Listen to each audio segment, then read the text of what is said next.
St. Paul, The Fan.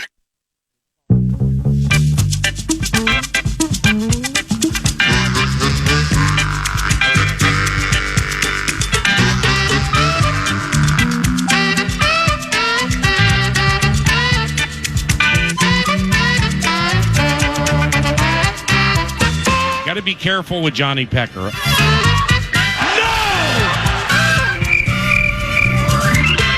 Yeah, but... Ooh! What in the ham fat is going on with you guys? Ooh! Just listen. Now, what did I do wrong? That's a great setup, Bob. 9 to noon.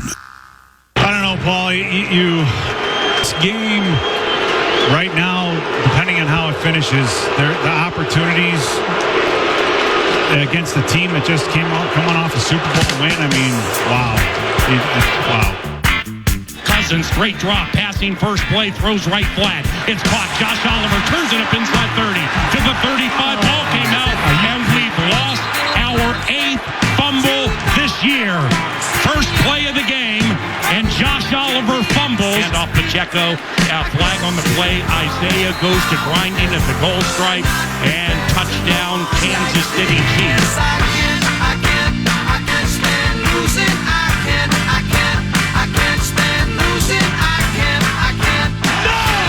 Can't stand losing. Yeah. Third down, C.J. Ham to the right of Kirk Cousins. Here comes a blitz up the middle. Cousins fires left. Incomplete off the hands of T.J. Hawkinson at the 11-yard line, and it would have been a first down. It's 2nd and 8 from the Vikings 46. Cousins out of the shotgun. Chris Jones got through, and Chris Jones buried Kirk Cousins. And he'll throw to the left side, and it's caught. Are you serious? Justin Watson at the 50 over a leaping Cam Bynum for a 33-yard hit that could have been intercepted. It could have been, should have been. I can't. The season can't end like that. I can't stand losing. I can't. The game is over. Stand losing. I can't. So that would be an L for today. I can't stand losing. He takes a handoff to tight end Blake Bell. He's hit as he throws to the right side and incomplete. They're going to get Harrison Smith for pass interference on Marquez Valdez-Scantling at the 15. Third and goal from the 8. Vikings rush 5. Pass over the middle. Caught by Rashee Rice. Touchdown, Kansas City. Passes quickly to the right. Caught Travis Kelce. Touchdown, Kansas City Chiefs. Here it is. Cousins, deep drop. Floats out to the left. Now he's sacked, and the game is over. The Kansas City Chiefs improved to 4-1. The Minnesota Vikings drop to 1-4. I can't stand losing. Yep. We can't stand losing. Welcome to 9 to noon. Well, there's that. But there's this.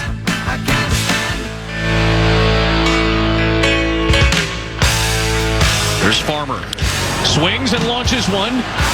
Out to left field. Alvarez turns. It's gone. Kyle Farmer has made it a 3-0 Minnesota lead. Their third home run of the series. 1-1. Correa into center field. This will pad the Minnesota lead. Taylor is in. Solano will come home. And Carlos Correa hurting his old club. 2 more come home. It's 5-0 Minnesota. 0-2. Swung on and missed. Lopez with a scream with a strikeout to end the threat in the 4th.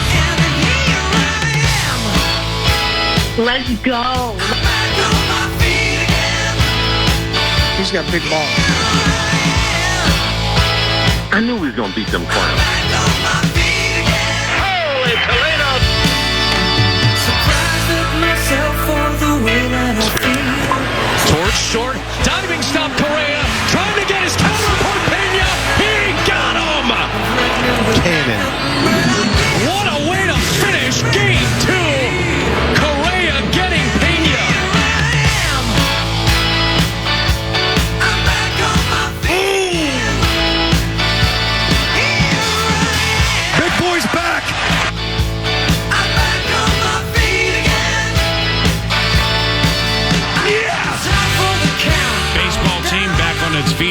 football team desperately looking for a victory, and 9 to noon is here to chat about it all. A pleasant good morning to you.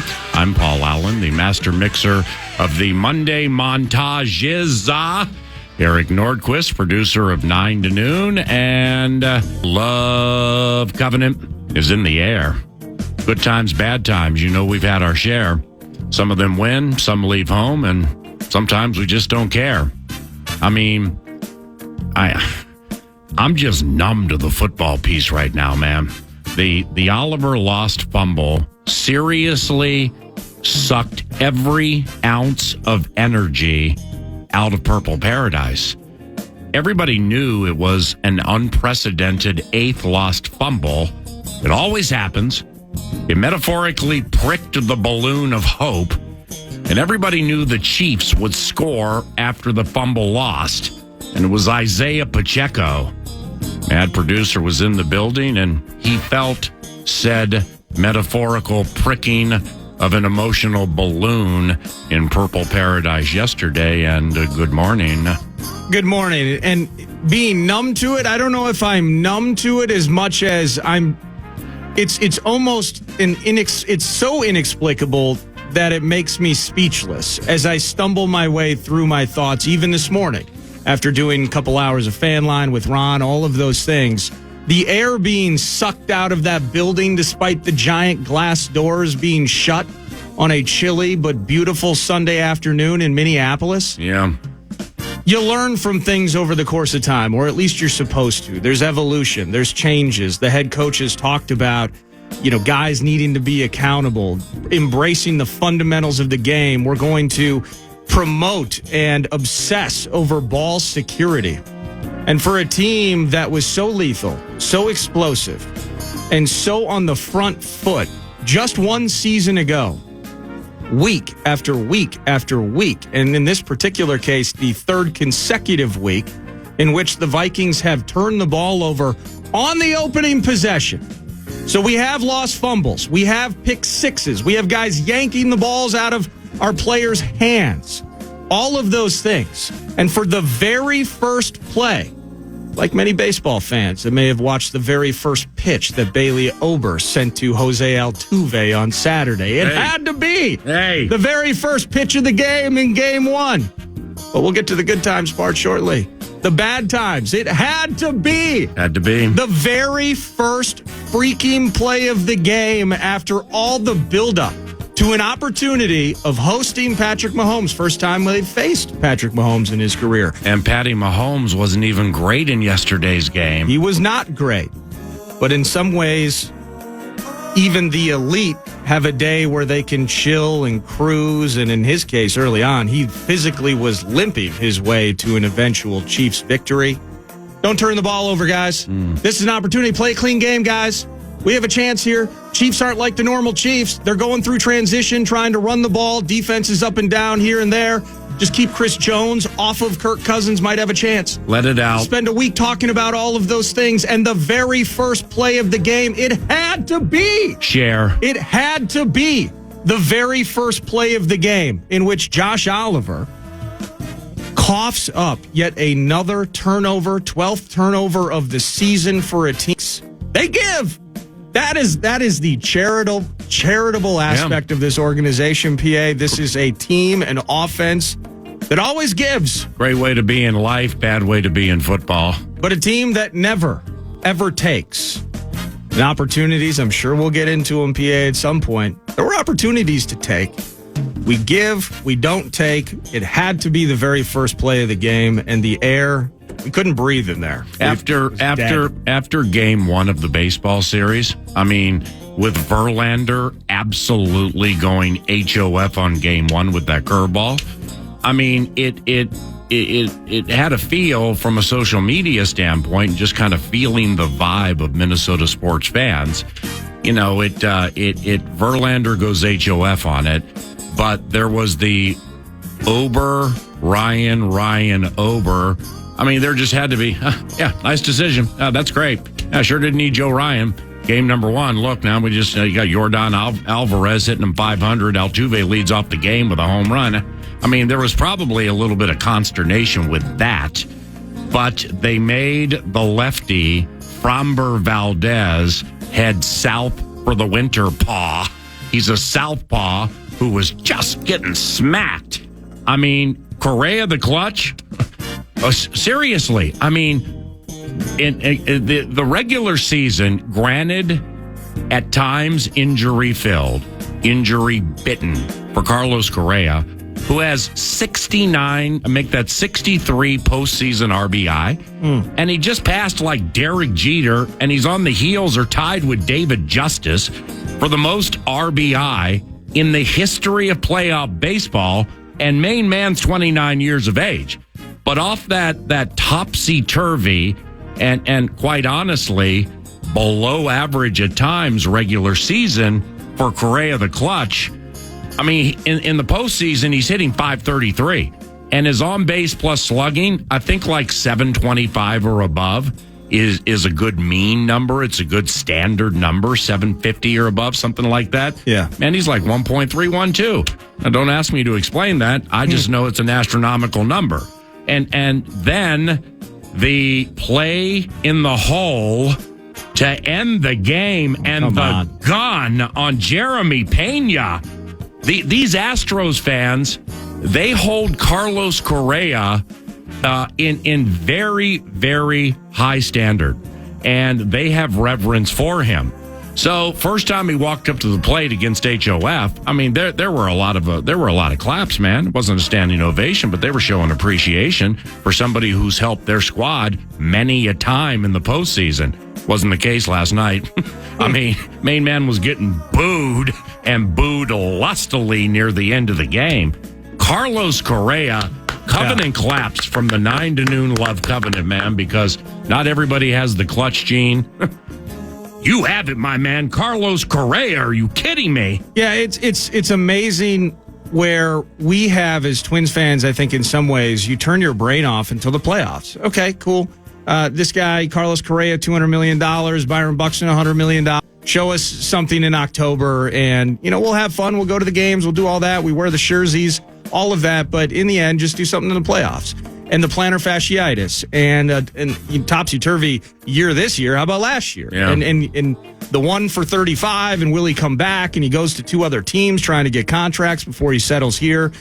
And I would say over the course of the season, statistically, too, you can kind of feel the vibe at points where I maybe it's resentment in some way that some fans are like, are you 200 for this? Like, this is what's going on? And just ongoing health issues and just guys can't stay on the field and just a tough-ass year for Carlos Correa. And what he is doing now, you mentioned the .533. I mean, the 8 hits, the 3 doubles, that's where you're getting the slugging. He's mashing in RBI. And he's so cool, so calm, but it's the defensive element. Where Royce Lewis, love Royce, definitely got caught in a bad rundown last night trying to come home, and that's okay. Kid makes mistakes. But the 3 home runs, love the bombs, the bombas by Royce Lewis. But the defense and the overall aura of Carlos Correa is a thing. It's a brand, and it's our brand. It's our guy, and it's been so amazing. And so over a year, judging the front office, not making moves at deadlines here and there, and now you're seeing the culmination of some decisions they've made where the Twins, you can very well say that overall they might have the best pitching in the American League. From top to bottom, from Sonny Gray to Duran in the 9th, they might have the most solid playoff-style pitching that you need to win games this time of year, and that's because of this front office. They trade maybe the best and most consistent hitter on your team. He's now got batting titles in both leagues. All love that. Luis Arraez, for a guy that has now won you 2 playoff games. For a guy that you're starting to, when it comes to 7-inning-plus shutouts in Twins playoff history, you're putting his name next to Johan Santana. You're putting his name next to Jack Morris. Those sorts of things are kind of what we're seeing unfold, and it's early. Come home, handle business at Target Field. But Carlos Correa, to your point there, I mean, what a pleasure, and it's a beautiful thing to see after such a weird year that he's doing exactly what you paid him to do. Everybody right here, you are enjoying, enduring, and or absorbing the 9 to noon marathon segment, courtesy of FVP Batteries. When you need a battery, trust FVP. Just another great product from Factory Motor Parts. I mean, Verlander with that curveball in game one, holy cow, that was immortality. You mentioned Pablo Lopez. I mean, he's Glenn Perkins, who knows 8,000 times more about baseball than we ever will, joins 9 to noon a couple of hours from now. Trevor Plouffe on the radio show tomorrow to best explain like an approach to hitter or hitters. Because with my untrained eye, I'm watching Lopez go slider, sinker, slider, sinker, slider, sinker, slider, sinker, slider, sinker, slider, sinker. And the sinker had good movement. I mean, there were some fastballs in there and everything, but, we remember early in the season when 9 to noon had him on with those sneaky clubhouse cold calls to Dustin Morse a couple of times. Once or twice we had Pablo Lopez on the radio show, and he talked about, his plans to become a doctor, become a surgeon if baseball wasn't exactly where his path was going to take him. And both of his parents are doctors. And seriously, I mean, that was a clinical effort. That was an absolute piece of baseball-related surgery against the Houston Astros last evening. You get a bunch of innings out of Pablo Lopez with sinker, slider, sinker, slider, sinker, slider. Glenn Perkins at about 11:17 to chat about that. And good times, bad times, man. Those are nothing but good times. On the bad times, I mean, the Minnesota Vikings just are not closing on catches and or interceptions. Catches and or interceptions. Slider, sinker, slider, sinker. Hey, catch it. Hey, pick it, catch it, pick it, catch it. Well, that's definitely not fantastic. No, it is not. And when I look, good times, bad times. I said this to you before the thank God that the Twins won yesterday. I mean, just coming in and all of the drops that we saw yesterday and all we saw with the negativity on the Vikings side of things, needing what we saw last night as a finale to a weekend. Overall in Minnesota sports, good times, bad times. Good times with the Twins, bad times with the college team, getting 52 hung on them, all of those things into yesterday. Off that just quickly, because it's like bad times, good times, morose times. I mean, there were times we weren't even crossing the 50. I mean, the quarterback had a bad performance. I think everybody knows that. But, in not watching a lot of college football, and I've watched J.J. McCarthy play a couple of times just to see what he looks like. I mean, raise your hands if you watch it enough to know how good 25 and 55 were for that Michigan Wolverines defense. Holy cow with those guys. And all right, we'd run for 5, 6, 7, 8 yards every so often until 25 and 55 didn't want us to run. Yeah. And when they wanted to take something away, they took something away every single time. Those Wolverines haven't played the greatest schedule in the history of college football. Holy cow, what a good football team that was. But with not closing on the catches and interceptions, tough catches at times for sure, but the top two tight ends are having their problems catching the old rock. I mean, TJ just can't bring in Cousins' fastballs in tight quarters. And there was a play in or by the end zone. Oliver, we feel, should have caught one the team really, really needed. And the one that went, it was, 2-3 yard line, went right through his hands. Yeah, I mean, it was a bullet. But you know what? Quarterbacks throw bullets. And Oliver's not compensated to be a pass catcher. But, I mean, if it's like in the hands or through the hands or on the hands and you're 1-3 and you got a chance to beat the champions, man, you got to catch that pass. Eh? Yeah, we were doing Fan Line last night and watching the Twins do their thing. A lot of negativity on TJ right now. And it's kind of the trend of he's making the plays that probably every tight end can make. But it's a natural progression where it's going to play into the contract. It's going to play into the second round pick. And we traded for him. We love the targets and we love those things. But where is the explosion? Where is the game-changing activity that takes place? He had a nice little play Kirk looped one in. It was far side going right to left. Mm-hmm. That's a play that most tight ends can make. If Josh Oliver's in the game, if Johnny Munt is running that route and that ball's placed where it's played, Johnny Munt can make that catch. Best third tight end in the NFL. And TJ is not making the catches that change games, create victories, goal line against the Chargers, make the freaking catch. A couple of those plays yesterday, yeah, Kirk's firing it in there. Make the freaking catch.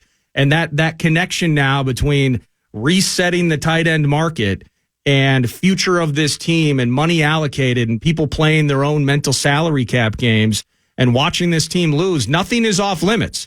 And that includes TJ. And I have to be honest, he has not been explosive. He has not looked like one of the elites in the league at that particular position. And that's not just yesterday. That is for a large part of his tenure here in Minnesota. And so I think anybody that's looking at that, and it's now we're losing the fundamental game of this team is really where this thing has gone wrong over 5 weeks when it's ball security, it's dropping balls. This is a team that hasn't had to be miraculous in any of these games, PA. They have to execute on the things that are put down on paper and are practiced hundreds of times week after week after week, and they can't do those things right now.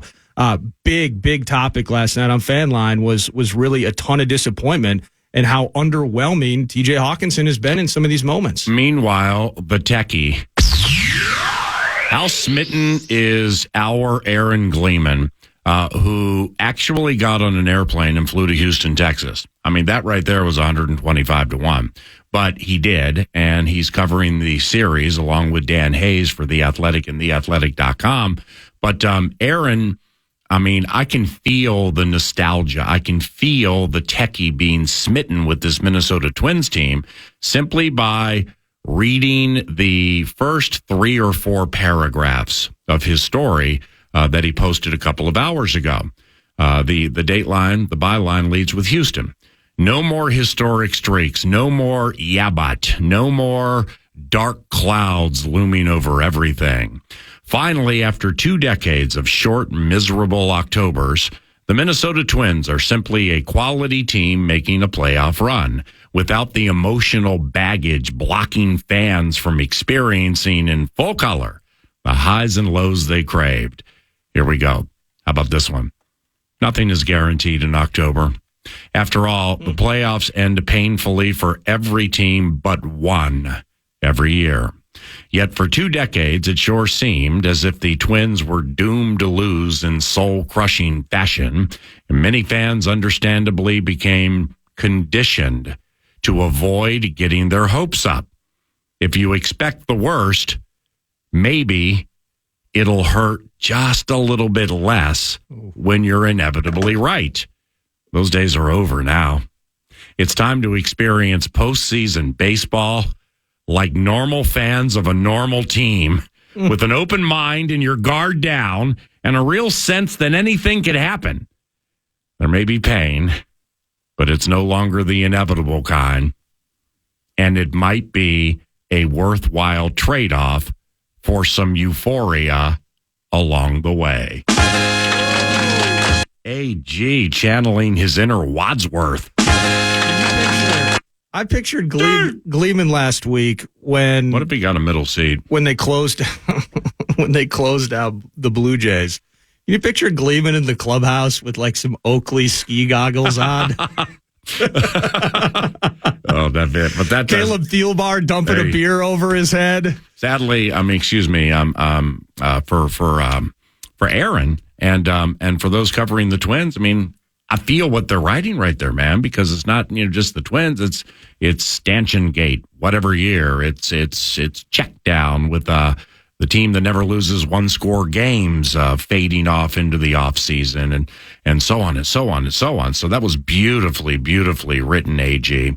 Now, with the Vikings sadly lost in the malaise of the losing, was a badass fake punt, and it worked. There goes Ty Chandler. And all of a sudden, Greg Joseph is flexing by making every single kick. Oh my gosh. I mean, we're used to complaining about kickers and wondering if Paul Edinger's going to roll in on an off Tuesday to like Dan Bailey, like dust off his career. Where's Corey Vedvik? And Corey Vedvik, yeah. Let's trade again for Corey Vedvik and just see if it works this time. But, yeah, that's lost in the malaise a little bit, like anybody cares. Meanwhile, the Astros kicked away a chance to come to Target Field tomorrow up 2-0. Lopez into Sonny Gray with the chance for the team to go 4-0 this postseason in their starts. That's quite enticing, playing the champs and the sweet swinging Rangers on the horizon for somebody. And speaking of the Rangers are throttling Kyle Gibson's Baltimore Orioles. Yeah.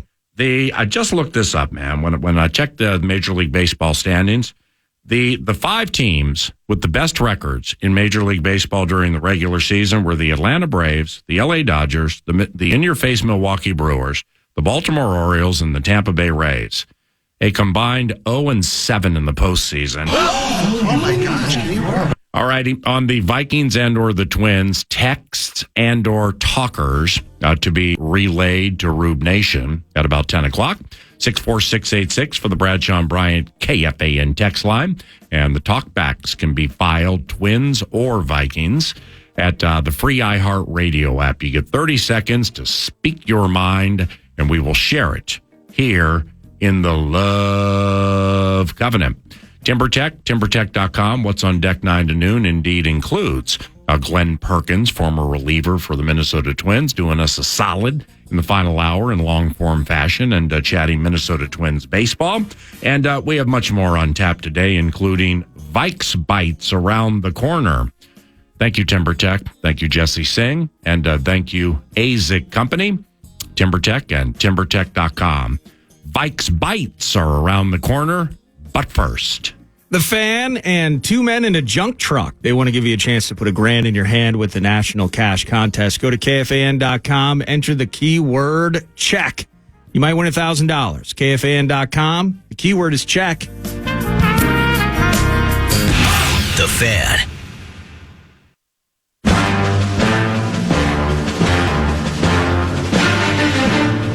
Vikes Bites. We'll get to Vikes Bites in just a moment. I must do a covenant cleanup, a Twins-related one. Covenant cleanup provided by nobody. Several texters have explained to me the situation regarding the bunt that sent Royce Lewis towards home plate and ultimately getting caught. He's running on contact. Bunt needs to be down the first baseline. He scores. It's not Royce's fault. He probably did exactly what he was supposed to do.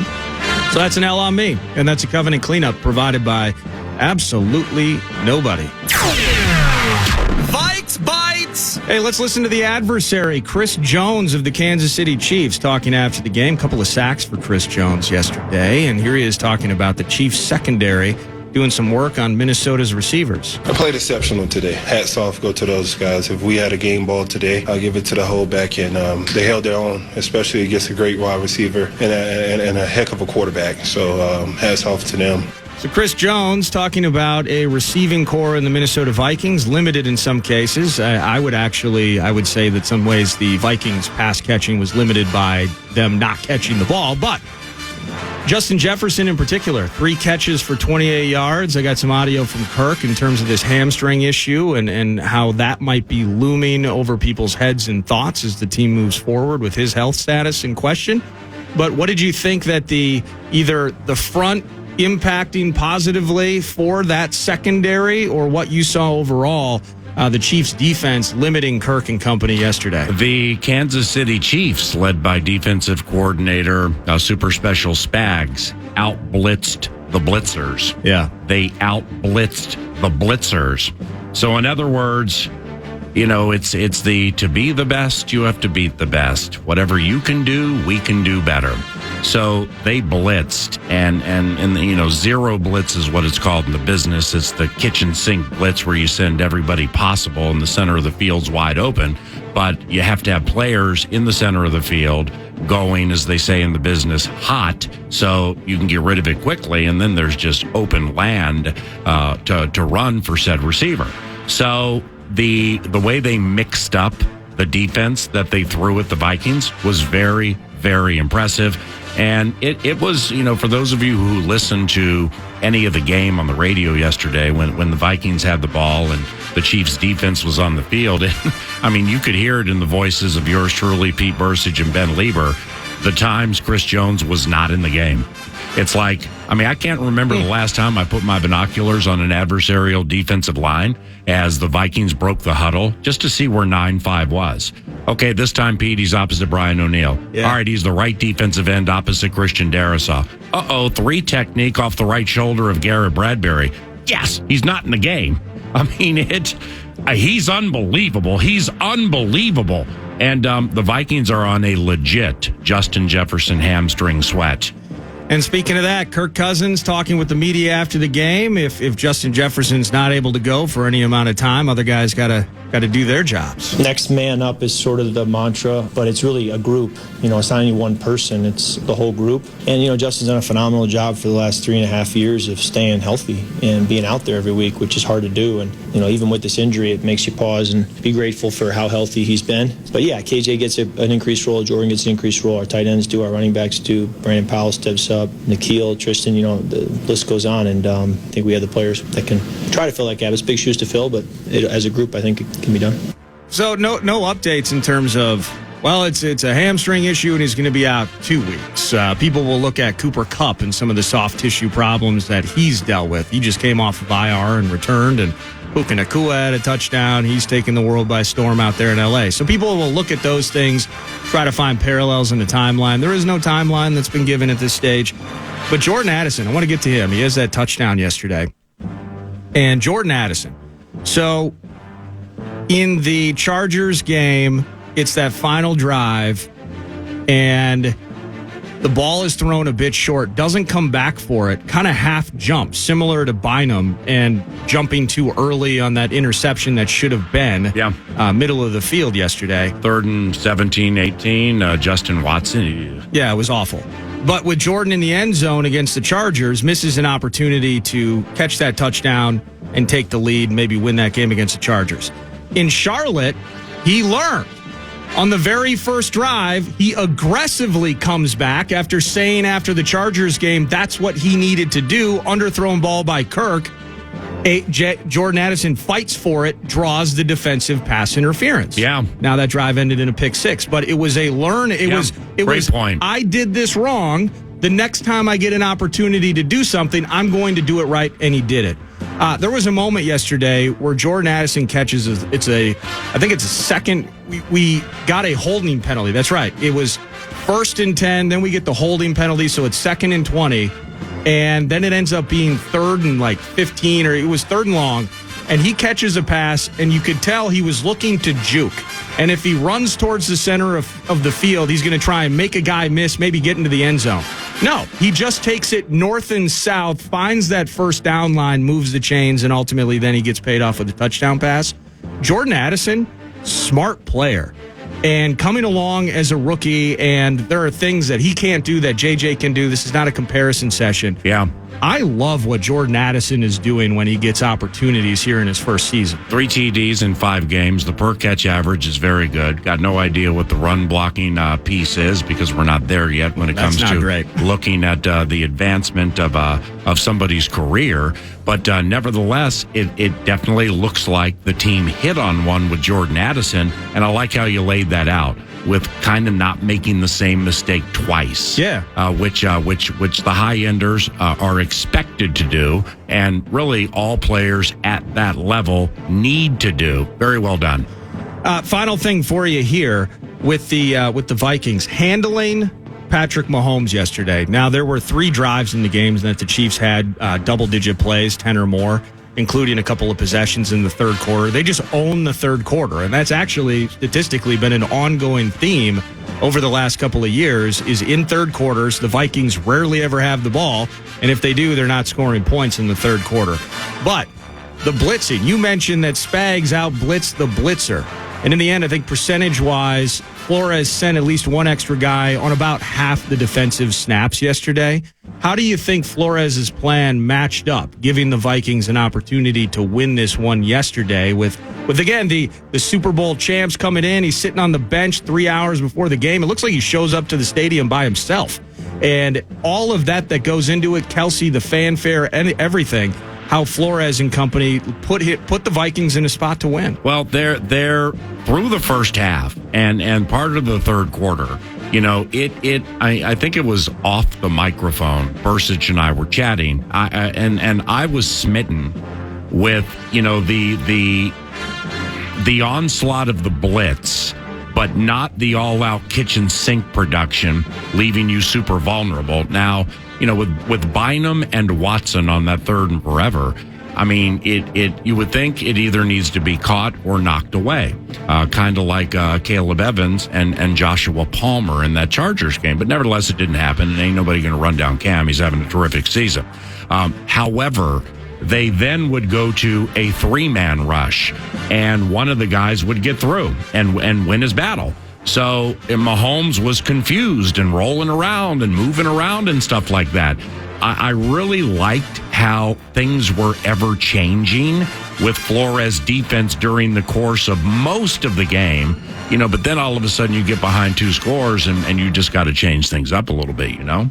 Vikes Bites, presented by absolutely nobody. Daily Nuggets on the purple.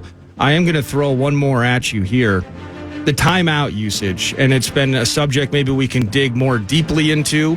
Just lastly on that defense, because I said it during the broadcast yesterday, and I stick by it, and this is with all due respect to Harrison Smith, who might be a Hall of Famer. He's a half sack from joining the 30-20 club with the likes of Charles Woodson, Brian Dawkins, Nick Bonacani, Ray Lewis. I mean, you got immortality up in this thing. Yeah. So Harrison is Harrison and Hitman is Hitman. There was that fourth down where the Chiefs, you want to catch, I said it all week last week, they crave stimulation. They do things that are different than other teams because they know if it doesn't work, it's like the 98 Vikings. It's okay. We can still go back to what we know works and probably win almost every single game. So it's that fourth down play where Reed designed a play where he knew Marquez Valdez-Scantling, who might be the fastest receiver the Chiefs have. And by the way, Marquez Valdez-Scantling in 2020, with Rodgers in here just controlling everything. Oh, the 75-yarder? I think it was the same route. I'm not kidding you. Wow. I wouldn't be surprised if they look back at that thing and they're like, hey, you're pretty good at that route in this building. So what they did on Harry's PI is they found a way to get a safety running a long distance with a fast receiver. And Marquez put he put 3 on him. And so I understand what Harry had to do there.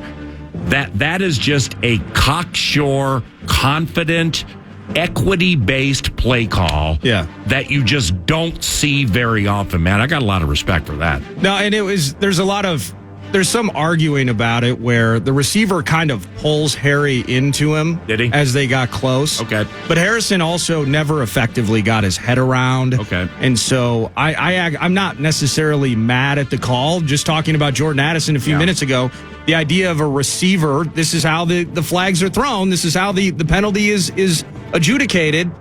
The receiver comes back into it, fighting for the ball. Receiver not locating, making a play on the ball. Yeah. Contact is made. In most cases, that's going to be a penalty. But yeah, the fourth down, they're so freaking confident that they can just say, hey, you know what? If we don't get it here, sure, we'll give them a short field. Whatever. Yeah. Tie the game. I don't care. Right. I got Mahomes and Kelsey. We're going to do it no matter what. Well, I'll save that timeout bid for the 10 o'clock hour. The referee's name is Land Clark. And not the greatest game by a staff in the history of games, but whatever, it's going to happen. I mean, it's not like it's Trey Blake and his overmatched staff. But, like, seriously, I'd prefer to buy shoes from a place called Land Clark than have to deal with a game officiated by something called Land Clark.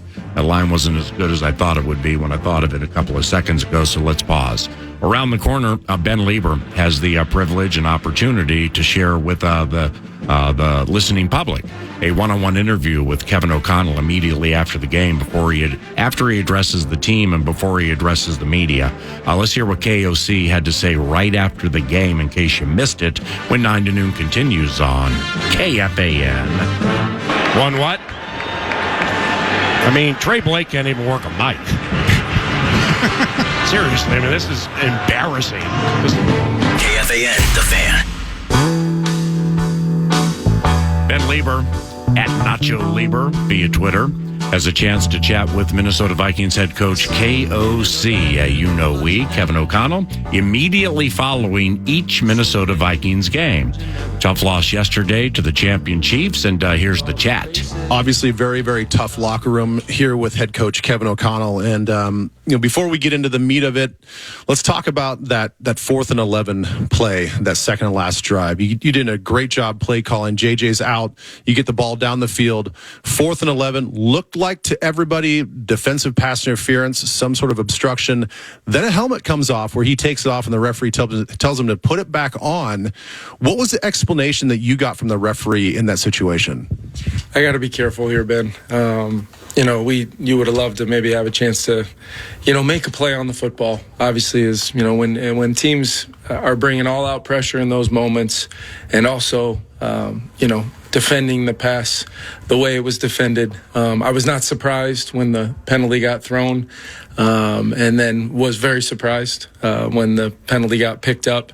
It was one of those things where in the midst of them talking about the penalty being picked up, I did notice a player with his, take his helmet off, for whatever reason, the dialogue that took place there for something that is an illegal action was not in that moment, and we've got to try to overcome it as a football team. And, like I said, I'm going to be careful on this one, but I'm just disappointed for our guys. Loved our energy and our competes today against, the team that, won the trophy last year, and really feel like we left a couple plays out there, starting with that early turnover again. We're able to play the next really 59 minutes or so without turning it over. But the way we moved the ball, especially in the first half, would have loved to have that first drive, and that's tough. And when you're emphasizing it as much as we are right now, clearly I got to continue to emphasize it minute to minute, daily basis in our buildings until that is completely fixed. You talk about some of those tough moments and overcoming some of your own adversity. It looked like defensively we had, 2 would-be interceptions. We had a number of drop passes on offense. You mentioned the fumble. If you were to summarize this game, is it really just about missed opportunities for us? If we're able to make one of those plays, we knew we would get a couple chances. That's what happens when you're playing the best quarterback in football, and he's going to take some chances with some throws, especially when the pressure's bearing down on him. And I just we were right there a couple times there, and did not find a way to come down with that ball. Thought Harry played pretty clean on another shot down the field, and saw the flag come out there, and then ultimately the Metellus what looked like a breakup, then in an interception, was ruled a catch there in that moment as well. There's definitely a theme of coulda, woulda, shoulda. With trying to put some guys in positions to make plays, and also us doing a better job as coaches to maximize those opportunities when we can. I thought Jordan Addison stepped up.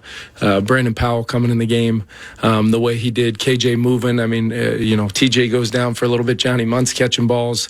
So just it was all hands on deck there, and really just wanted that last chance to try to get that ball up to the end zone, and would have loved to get an out there on a Hail Mary. Got some big bodies out there, but credit the Chiefs doing enough to win the football game.